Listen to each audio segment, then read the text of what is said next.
Bonsoir, et bienvenue sur Crime pour les somnambules.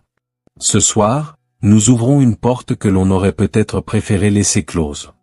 Une porte d'appartement, banale, derrière laquelle se cache l'un des cauchemars les plus sombres de Mexico. Elle s'appelait Juana Barraza. Pour certains, elle était la Dama del Silencio, une catcheuse masquée qui électrisait les arènes de lucha libre. Pour d'autres, elle restera à jamais la Mata Viejita, la tueuse de vieilles dames. Un parcours marqué par la misère, la trahison et la haine. Des crimes répétés avec une régularité obsédante. Une ville paralysée par la peur. Et une figure devenue légende urbaine, entre mythe et réalité. Installez-vous confortablement. Fermez les yeux. Laissez-vous emporter par cette histoire glaçante, où les masques tombent pour révéler la vérité nue. Bienvenue pour un voyage au cœur des ténèbres. Avant le crime, il y eut une autre scène.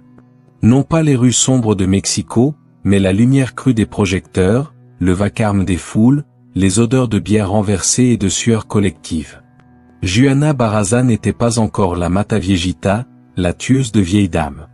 Elle était la Dama del Silencio, une catcheuse de lucha libre au masque flamboyant, silhouette massive, gestes puissants. Dans l'arène, tout était spectacle.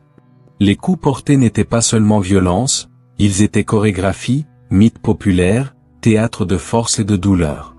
Juana, masquée, devenait une héroïne grotesque, applaudie et sifflée à la fois, incarnation d'un rôle plus grand qu'elle. Ses adversaires tombaient dans la poussière, et le public hurlait. Elle, au milieu, savourait ce pouvoir bref, immédiat, l'attention, l'adrénaline, la domination. Sous ce masque coloré se cachait pourtant une autre vérité. Dans la vie de tous les jours, Juana n'était pas une idole. Elle n'était pas même stable. Fille d'un père absent et d'une mère alcoolique, elle avait grandi dans la négligence, la pauvreté, les humiliations. Sa mère l'avait littéralement vendue, adolescente, à un homme plus âgé, en échange de quelques bouteilles d'alcool. Cette trahison originelle marqua son existence. Jamais plus elle ne ferait confiance, jamais plus elle n'oublierait. Dans les gradins, les spectateurs ne voyaient rien de cette faille intime. Ils voyaient une catcheuse au corps robuste, capable de porter et de projeter des adversaires masculins. Elle se maquillait, enfilait ses bottes, ajustait son masque, et devenait quelqu'un d'autre. La lucha libre, pour elle, n'était pas seulement un métier secondaire ou un loisir, c'était un exutoire. Un ring où elle pouvait, enfin, canaliser la rage qui l'habitait depuis l'enfance. Mais le spectacle avait ses limites. Derrière les cris du public, derrière les lumières artificielles, il y avait la réalité. Un quotidien de misère, d'emplois précaires, de difficultés financières. Juana n'était pas une star. Elle n'avait pas de sponsor, pas de gloire durable. Le catch n'était pas un escalier vers la fortune, seulement une échappée provisoire où son corps devenait arme, mais où sa vie restait prisonnière. C'est dans ce contraste que se forma le masque invisible, bien plus redoutable que celui de la lutte, la capacité de mener une double vie. Dans l'arène, Juana était l'idole bruyante, la figure de spectacle. Dans la rue, elle était une femme pauvre, une mère cherchant à survivre, marquée par les blessures d'une enfance qu'elle n'avait jamais surmontée. Peut-être que ce soir-là, quand elle enleva son masque après un combat, elle comprit quelque chose d'essentiel, qu'on pouvait tromper le monde. Qu'un visage peint, qu'une attitude, pouvait suffire à cacher la vérité. Dans le ring, cette vérité était le rôle. Dans les rues de Mexico, plus tard, ce serait le crime. Le public, ivre d'adrénaline, se dispersait toujours après les matchs, oubliant vite son nom. Mais Juana, elle, ne l'oublia jamais. La lutte avait été son premier terrain d'apprentissage. Comment utiliser la force, comment inspirer la peur, comment jouer un rôle que personne ne contesterait. Elle avait appris à respirer derrière un masque. À s'y sentir plus vivante que sans. Et dans les applaudissements, il y avait déjà un écho lointain, presque imperceptible, celui des cris étouffés qui viendraient, bien plus tard, derrière les portes closes. La vie de Juana Barraza commença dans la poussière des campagnes mexicaines, loin des projecteurs et des rings. Née en 1957, dans l'état d'Hidalgo, elle ne connut jamais ce que d'autres appellent une enfance protégée. Son père, policier municipal, quitta rapidement le foyer. Sa mère, Justa, s'enfonça dans l'alcool. Très tôt, Juana comprit qu'elle n'était pas une priorité, mais un fardeau. L'odeur de l'alcool remplaçait les berceuses. Les cris, les absences, la pauvreté formaient le décor quotidien. À 13 ans, survint la blessure irréparable. Selon ses propres témoignages, sa mère l'aurait donnée à un homme plus âgé, en échange de quelques bouteilles d'alcool. Ce geste, à lui seul, suffit à sceller son rapport au monde. Juana perdit non seulement l'innocence, mais surtout la certitude que sa mère pouvait un jour la protéger.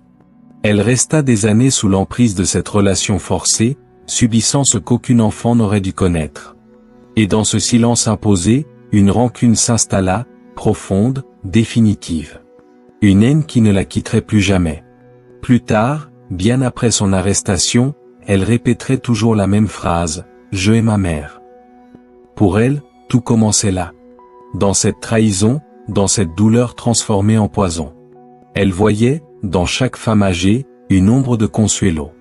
Ce visage qu'elle n'avait jamais cessé de vouloir effacer. Son adolescence fut marquée par l'absence d'école régulière, par les petits travaux et la survie quotidienne. Elle sut lire, compter, écrire, mais pas assez pour rêver d'un avenir meilleur. Sa jeunesse se passa à tenter de reconstruire ce que son enfance lui avait arraché, une place, une identité, une dignité. Mais déjà, les bases de sa vie adulte étaient fissurées. Dans le regard des autres, elle portait la marque de la pauvreté. Dans son propre regard, elle portait la marque de la trahison. L'histoire de Juana Barraza, la future Mataviejitas, commence donc bien avant les crimes. Elle commence dans un geste brutal et irrévocable, celui d'une mère qui choisit l'alcool plutôt que sa fille. Tout le reste n'en fut que la résonance. La rue ne lui avait offert que la pauvreté et la honte. Le ring, lui offrit pour la première fois un masque, une scène, un rôle qu'elle choisissait. Juana Barraza découvrit la lucha libre, ce spectacle hybride où la force brute se mêle au théâtre populaire, où le héros et le méchant se définissent par les cris de la foule. Sur le tatami, sous les projecteurs, Juana n'était plus l'enfant humilié, ni la femme blessée. Elle devenait la dama del silencio. Derrière ce nom presque ironique, la dame du silence, elle sculptait une nouvelle identité. Le masque coloré cachait son visage, mais révélait autre chose, la puissance de son corps, l'énergie de ses coups, la possibilité d'exister autrement. Elle avait la carrure pour ça. Sa robustesse, forgée par les travaux physiques et les années de survie, devenait son arme. Là où d'autres femmes pliaient, elle tenait. Là où d'autres reculaient, elle avançait. Dans le tumulte des arènes, elle se découvrait une place. Pour une fois, les regards n'étaient pas moqueurs ni condescendants, ils étaient rivés sur elle, sur sa force, sur ce rôle qu'elle imposait. Mais derrière la mise en scène, il y avait autre chose. Chaque coup porté résonnait comme une revanche. Chaque adversaire projeté au sol lui rappelait qu'elle pouvait dominer. Et derrière les acclamations, il y avait toujours cette rage sourde, cette cicatrice qu'aucun masque ne recouvrait complètement. La lucha libre, pour Juana, ne fut jamais seulement un spectacle. C'était un exutoire, une soupape. Elle y apprit la discipline des corps, la gestion de la douleur, la théâtralisation de la violence. Elle y apprit aussi à se glisser dans un rôle et à y croire, compétence qui, plus tard, prendrait une tournure bien plus sombre. Car si le ring lui donnait un espace pour transformer sa colère en spectacle, il ne l'apaisa jamais. La rage restait, intacte, brûlante. Et dans l'ombre des arènes, la vie continuait, la pauvreté, les échecs, la rancune. Pour le public, elle était une catcheuse parmi d'autres, applaudie le temps d'un combat, oubliée à la sortie. Mais en elle, grandissait l'idée que la force pouvait tout compenser, l'humiliation, le rejet, la douleur. Sur le ring, elle avait enfin le dessus. Elle pouvait être celle qui frappe, pas celle qui subit. Un masque. Une identité. Une force en colère. Voilà ce que la lucha libre lui donna. Mais cette colère, que l'arène contenait quelques heures, ne cessa jamais de gronder.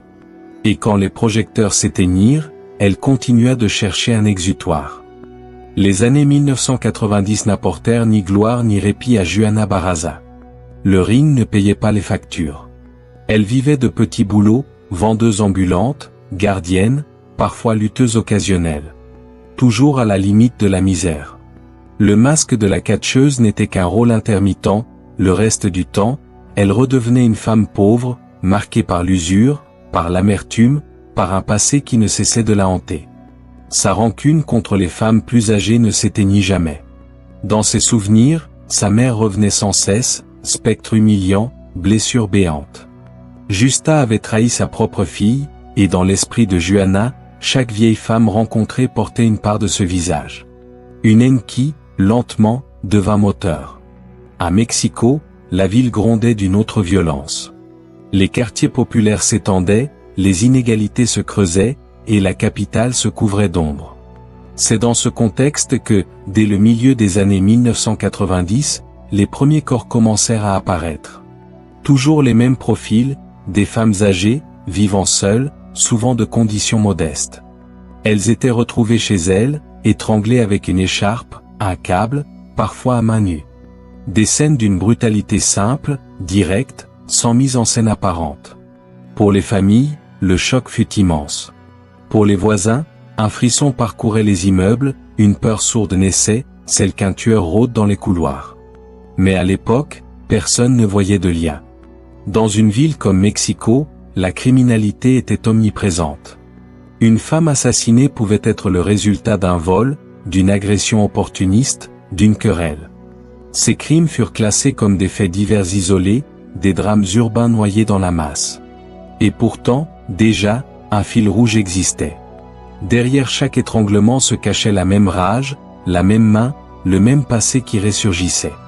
Juana Barraza, encore invisible pour les enquêteurs, avait commencé sa série. Elle n'était plus seulement une femme qui portait un masque sur un ring. Elle était devenue une femme qui portait un masque dans la rue, celui d'une voisine, d'une travailleuse anonyme, d'une mère. Personne n'imaginait que, derrière ce visage banal, s'était mise en marche une tueuse. Les premiers soupçons existaient déjà, mais personne ne les reliait. Et comme souvent dans les débuts d'une série meurtrière, le monstre put agir sans entrave, protégé par l'anonymat, par la pauvreté, et par l'aveuglement d'une société saturée de violence. Dans le Mexico du tournant des années 2000, les assassinats de femmes âgées prirent une tournure inquiétante. Au début, les faits paraissaient dispersés, noyés dans la masse de la violence urbaine. Mais peu à peu, un détail récurrent attira l'attention des enquêteurs, toutes les victimes étaient mortes de la même manière. Le scénario se répétait avec une régularité implacable. Une porte ouverte à une inconnue polie, parfois vêtue comme une assistante sociale ou une infirmière. Une conversation banale, parler de soins, proposer une aide, inspirer confiance. Puis, une fois dans la maison, la trappe se refermait. L'arme était toujours la même, une écharpe, un collant, un câble électrique. Pas de couteau, pas de pistolet. Seulement la strangulation, lente, silencieuse. Aucun cri n'alertait les voisins. Aucun coup de feu ne réveillait le quartier. Le souffle s'arrêtait simplement, dans un salon ordinaire, entre deux bibelots, sous un crucifix accroché au mur. La police, en recoupant les dossiers, finit par comprendre qu'il ne s'agissait pas d'actes isolés. Le mode opératoire révélait une main unique, une volonté précise. On l'appela bientôt la signature de l'écharpe. Ce choix n'était pas anodin. Étrangler, c'est contrôler jusqu'au dernier souffle. C'est décider du rythme, prolonger la lutte, savourer l'impuissance de la victime. C'est une mort intime, qui ne laisse ni trace spectaculaire ni scène sanglante. Et c'était exactement ce que voulait Juana Barraza. Pas de carnage visible.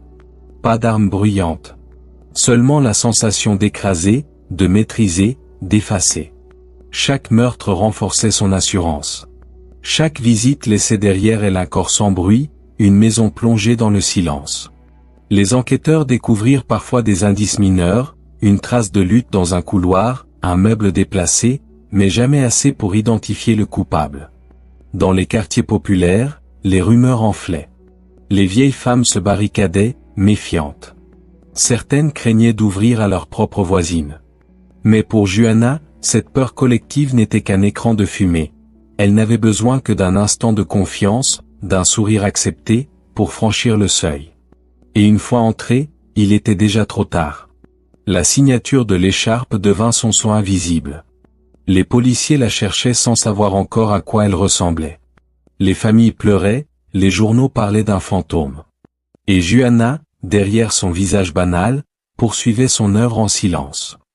Elle s'appelait Carmen, Maria, Soledad, mais leurs noms n'ont guère survécu dans les journaux. Leur vie s'était déroulée dans l'ombre, discrète, modeste, sans bruit. Et leurs morts, elles aussi, passèrent d'abord inaperçues. Les victimes de Juana Barraza avaient presque toutes le même profil. Des femmes âgées, souvent seules, vivant dans de petits appartements aux murs décrépits ou dans des maisons modestes de quartiers populaires. Certaines recevaient une maigre pension, d'autres survivaient de petits métiers informels. Peu d'entre elles avaient une famille proche pour veiller, ou des moyens financiers pour attirer l'attention. C'est ce qui les rendait vulnérables. Elles ouvraient leurs portes sans méfiance, croyant accueillir une assistante sociale venue vérifier leurs papiers, une infirmière venue proposer des soins, parfois même une voisine bien intentionnée. Dans une société où les institutions elles-mêmes paraissent lointaines et bureaucratiques, ces visites semblaient normales. Mais elles devenaient des pièges. Quand elles mouraient, ce n'était pas toujours perçu comme un crime. À leur âge, la mort était presque attendue, banale. Les premières enquêtes conclurent parfois à des accidents domestiques, chutes, malaises, arrêts cardiaques. Le détail de la strangulation passait au second plan. Et l'absence de sang, l'absence de scènes spectaculaires, rendait ces morts faciles à classer. Les familles, quand elles existaient, protestaient rarement. Elles n'avaient ni argent pour pousser l'enquête, ni influence pour mobiliser la presse. Et la police, déjà saturée de dossiers violents dans une capitale immense, classait rapidement. Cette invisibilité fut l'arme la plus précieuse de Juana Barraza. Chaque victime, effacée dans l'indifférence, confirmait qu'elle pouvait continuer. Chaque femme isolée représentait une cible sûre, un fantôme social dont la disparition ne provoquerait pas d'onde de choc. Et plus les crimes s'accumulaient, plus l'inquiétude s'installait dans les quartiers pauvres. Un murmure, une rumeur, un soupçon qu'un prédateur rôdait. Mais ce murmure ne franchissait pas les murs des maisons, ni les colonnes des grands journaux. Les victimes n'avaient pas de voix assez forte pour alerter l'opinion publique. Ce fut seulement lorsque le nombre de corps devint trop grand pour être ignoré que les enquêteurs commencèrent à voir le fil rouge. Mais jusque-là, ces femmes restèrent invisibles. Invisibles dans la vie, invisibles dans la mort. Et c'est précisément cette invisibilité qui permit à Juana Barraza de poursuivre, année après année, sa série meurtrière. Au début des années 2000, Mexico City devint une ville assiégée par une peur silencieuse. Dans les ruelles populaires, dans les immeubles modestes, les cadavres de femmes âgées s'accumulaient. Pas une semaine ne passait sans qu'on retrouve une victime étranglée, étendue dans son salon, son crucifix au mur et sa télévision encore allumée. Très vite, le phénomène cessa d'être un simple fait divers.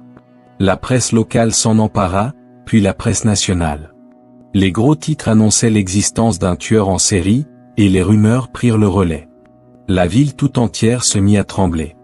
Dans les marchés, on murmurait que le criminel était un homme déguisé en femme, profitant de l'âge des victimes pour les duper. D'autres parlaient d'une infirmière maléfique, frappant à la porte des pensionnés pour soigner avant de tuer.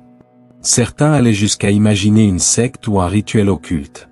Le surnom se fixa, la Mataviejita, la tueuse de vieilles dames.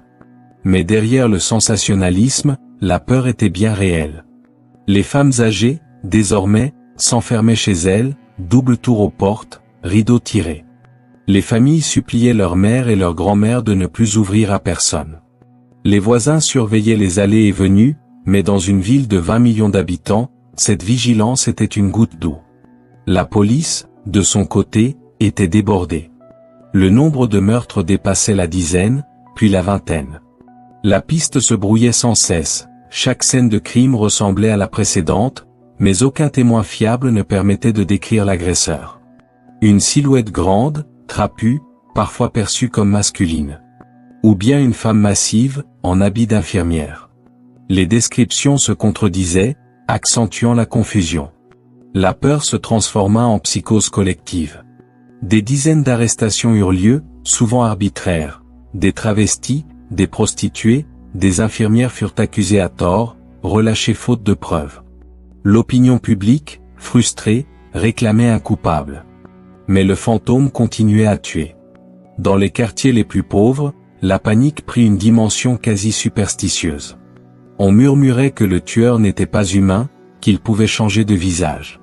La ville, déjà gangrenée par la violence ordinaire, découvrait une terreur plus intime, celle qui frappait à la porte des grands-mères, celles qui semblaient les plus fragiles, celles qu'on croyait protégées par leur âge. Et pendant que Mexico s'enfermait dans ses propres rumeurs, Juana Barraza continuait d'entrer tranquillement dans les maisons.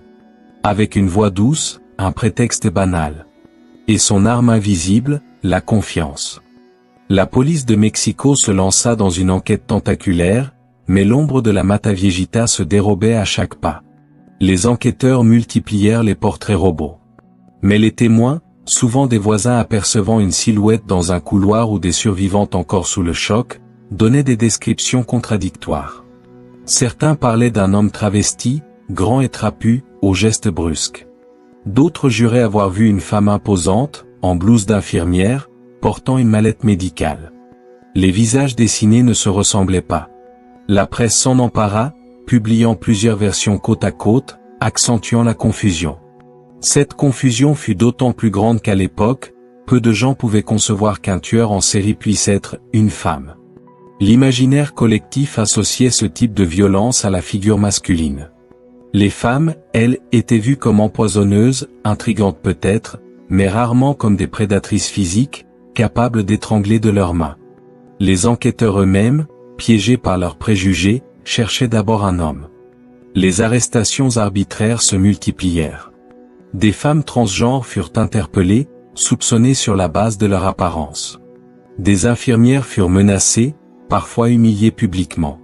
Un ancien lutteur fut même brièvement inculpé.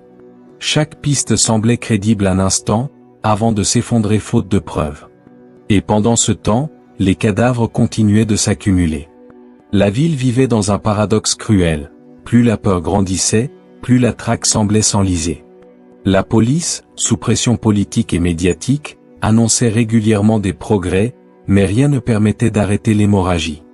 Juana Barraza, elle, profitait de cette confusion. Son apparence robuste brouillait les lignes. Sa force physique surprenait. Et son stratagème se présentait comme infirmière ou assistante sociale, continuait de lui ouvrir les portes des plus vulnérables. Le fantôme restait insaisissable. Une ombre que les policiers dessinaient sans jamais l'attraper. Et l'étonnement persistait. Pouvait-on croire qu'une femme était capable d'une telle série de meurtres, à main nue, dans les maisons même où l'on attendait aide et compassion? Cette incapacité à imaginer la tueuse pour ce qu'elle était permis à Juana Barraza de continuer son œuvre plus longtemps. L'ombre planait sur Mexico, et la traque ne faisait que s'enliser. Le 25 janvier 2006, Mexico respira un instant, le fantôme avait enfin un visage.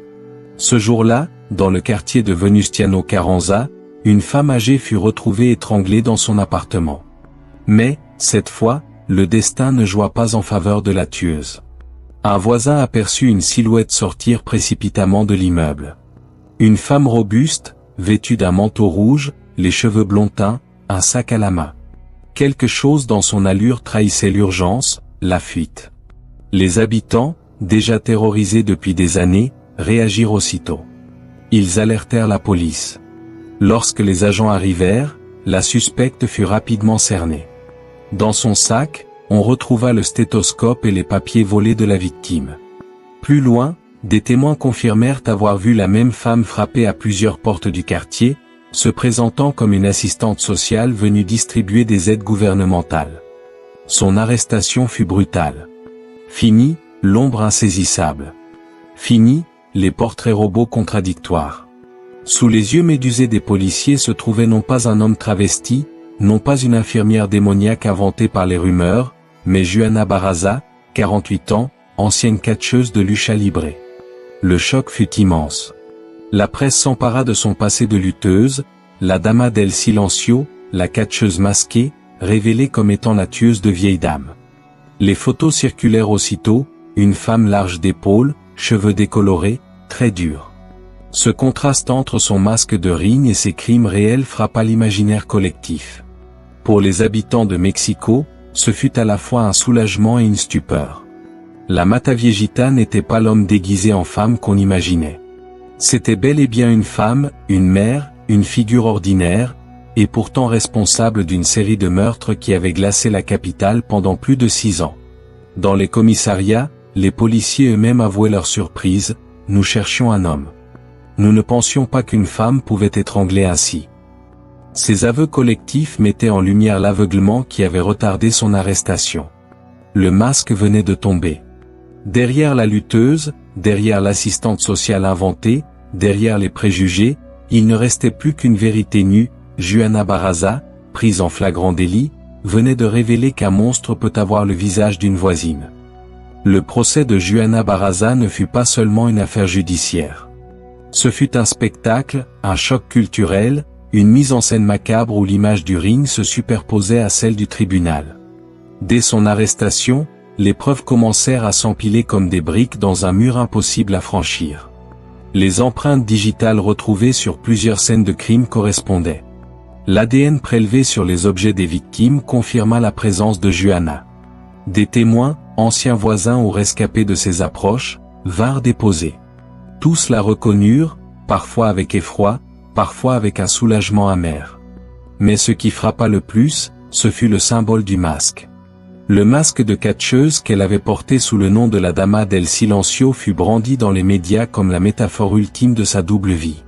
Sur le ring, elle se battait pour divertir, incarner une figure de résistance féminine. Dans les couloirs des immeubles, elle devenait prédatrice, étranglant ses proies âgées. Le même masque coloré, autrefois symbole d'identité et de spectacle, devenait la preuve ironique d'une dissimulation criminelle. La défense tenta d'humaniser Juana. Ses avocats rappelèrent son enfance brisée, l'abandon maternel, les abus subis. Ils peignirent le portrait d'une femme fracassée, devenue tueuse par la somme de ses humiliations. Mais l'accusation fut implacable.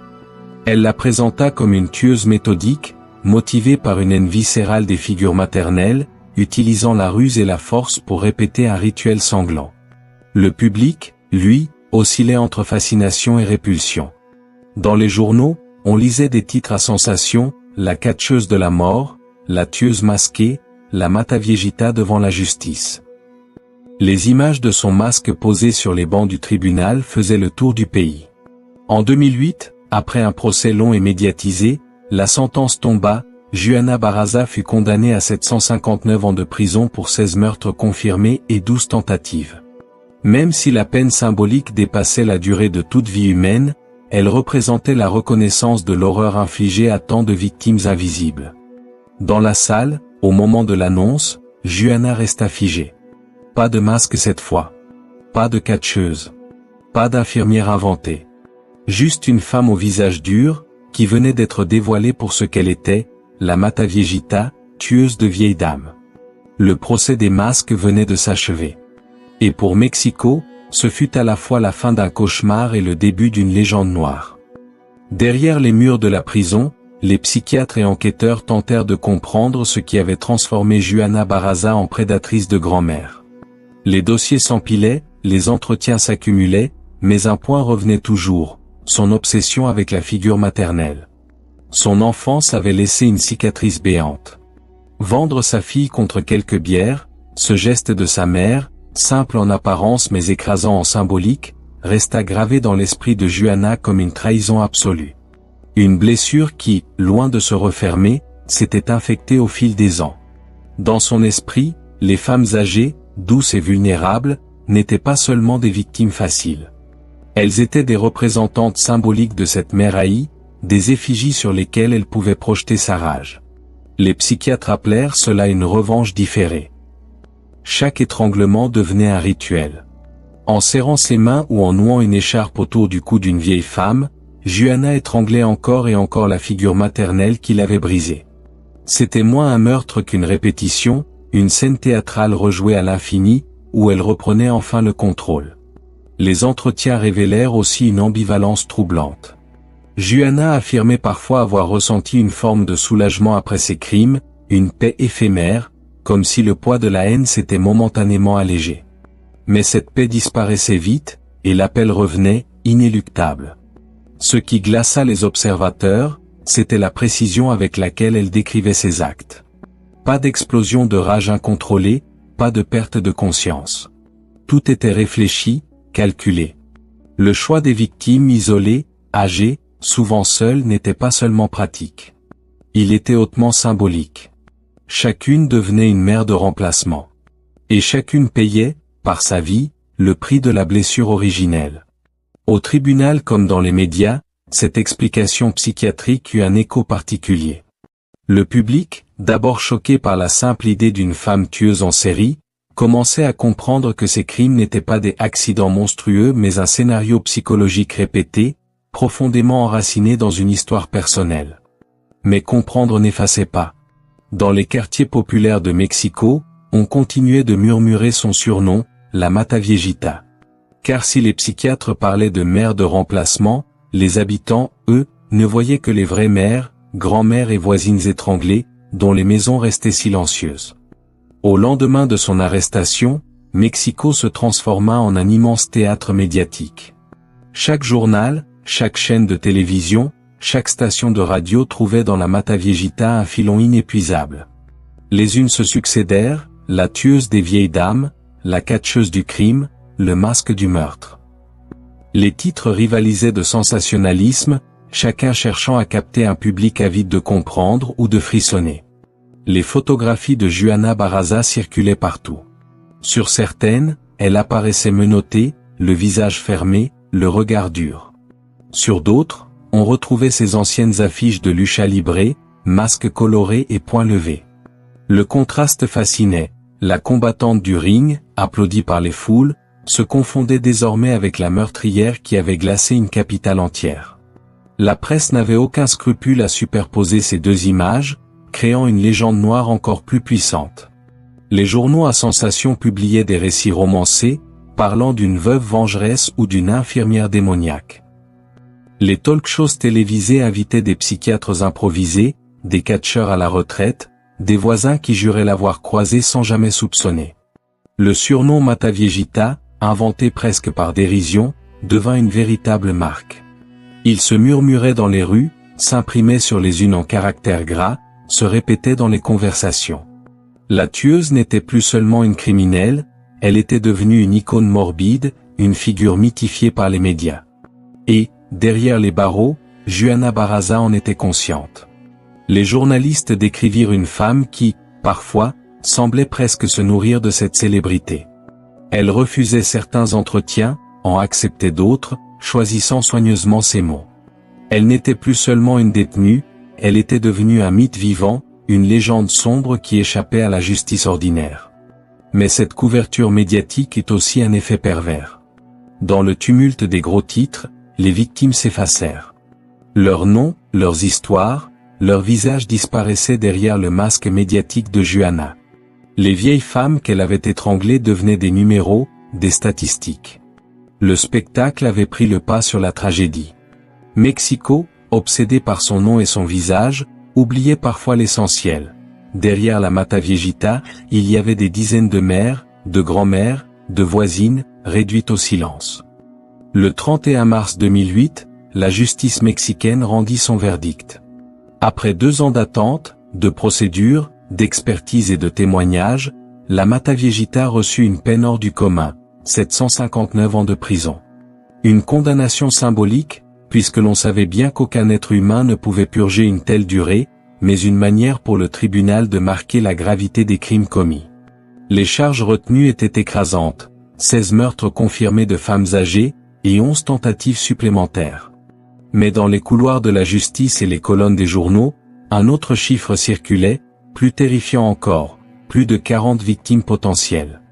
Certaines affaires, jamais élucidées, portaient sa marque, une écharpe serrée, un collant, une mise en scène presque identique. Pourtant, faute de preuves directes, elles ne purent être rattachées officiellement à son dossier. Durant l'audience, Juana Barraza resta impassible. Elle écouta la litanie des chefs d'accusation sans flancher, sans un cri, sans une larme. Comme si chaque mot ne la concernait pas. Seule une crispation, parfois, dans ses poings serrés, trahissait l'orage intérieur. Ses avocats plaidèrent encore son passé traumatique, son enfance fracassée, ses humiliations. Mais le jury ne fut pas attendri. Les preuves matérielles, ADN, empreintes, témoignages, formaient une toile impossible à déchirer. Le public, lui, oscillait entre soulagement et effroi.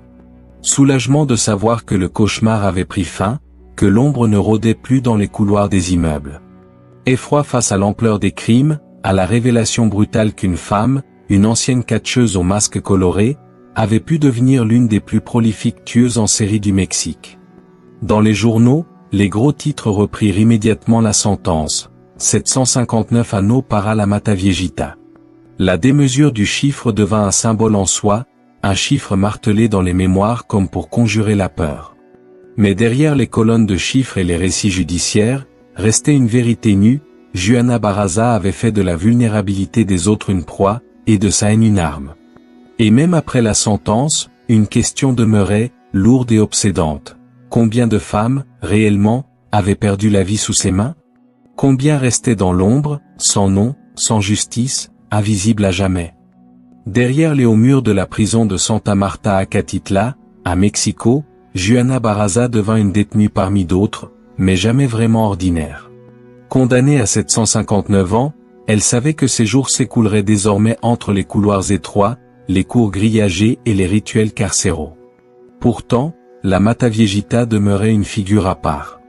Dans l'univers clos des cellules, on la décrivit comme étonnamment calme. Ni provocatrice, ni violente, Juana semblait s'être résignée à son sort. Elle participait aux routines quotidiennes, se liait avec certaines détenues, se montrait même serviable. Certaines la voyaient tricoter, ranger, partager un repas. Les surveillants notaient son comportement bon élève, loin de l'image du monstre qu'elle incarnait dehors. Mais ce calme n'effaçait rien. Son nom, son surnom surtout, continuait de la précéder comme une ombre.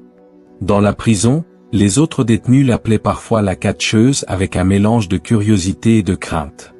Mais dans la société mexicaine, Mataviejita restait un mot maudit, synonyme de cauchemar pour toute une génération de femmes âgées. Même derrière les barreaux, Juana inspirait la peur. Des grands-mères refusaient encore d'ouvrir leurs portes aux inconnus, comme si son fantôme rôdait toujours. La presse, elle, revenait régulièrement sur son cas. À chaque anniversaire de son arrestation, les journaux republiaient son histoire, ses photos en tenue de lucha libre, ses portraits figés dans les salles d'audience. Elle restait une figure de fascination morbide, une cicatrice nationale que la prison ne suffisait pas à refermer. Pour les familles des victimes, l'incarcération n'apporta qu'une justice incomplète. Derrière ces murs, Juana Barraza vivait encore, mangeait encore, respirait encore. Leur mère, elle, ne reviendrait jamais. La peine symbolique de 759 ans ne pouvait effacer cette douleur. Et Juana, malgré tout, conservait une certaine aura. Dans ses rares entretiens, elle parlait peu, choisissait ses mots, parfois pour nier, parfois pour justifier, parfois pour esquiver.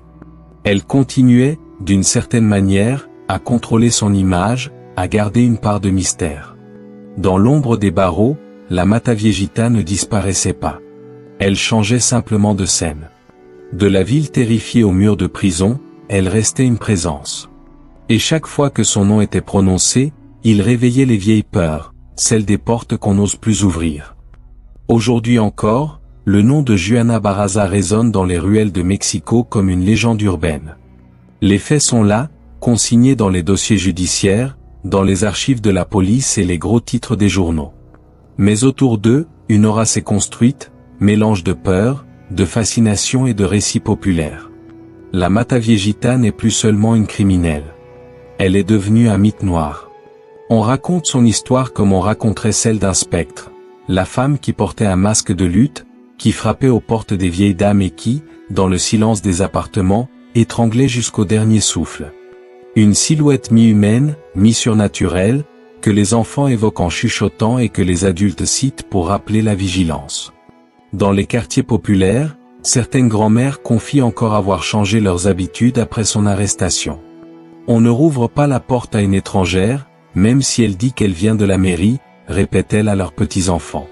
Le monstre est derrière les barreaux, mais l'écho de sa présence continue d'imprégner les murs des immeubles, comme une mémoire collective. Dans la culture mexicaine, déjà nourrie de masques, de catcheurs et de figures légendaires, l'histoire de Juana Barraza s'est greffée naturellement au folklore moderne. Des émissions de télévision au podcast criminel, elle est devenue une icône macabre, presque une caricature. La catcheuse transformée en tueuse, la mère trahie devenue la tueuse de mère. Mais derrière l'imagerie sensationnelle, reste une vérité plus sombre, celle d'une femme qui, brisée par son passé, a transformé sa rage en prédation. Le mythe de la Mata Viejita ne s'éteint pas parce qu'il raconte plus qu'une série de crimes. Il parle de la confiance trahie, de la vulnérabilité des plus fragiles, de l'incapacité d'une société à protéger ses anciens. C'est pourquoi son histoire continue d'être murmurée comme un avertissement. Parfois, le danger n'entre pas par effraction. Il frappe, il sourit, il porte un masque, et il entre par la porte qu'on ouvre soi-même. Ainsi, Juana Barraza est devenue plus qu'une tueuse en série. Elle est devenue un symbole. Celui de la peur collective, figé dans un nom qui, des années après, continue de hanter Mexico, la Mata Viejita.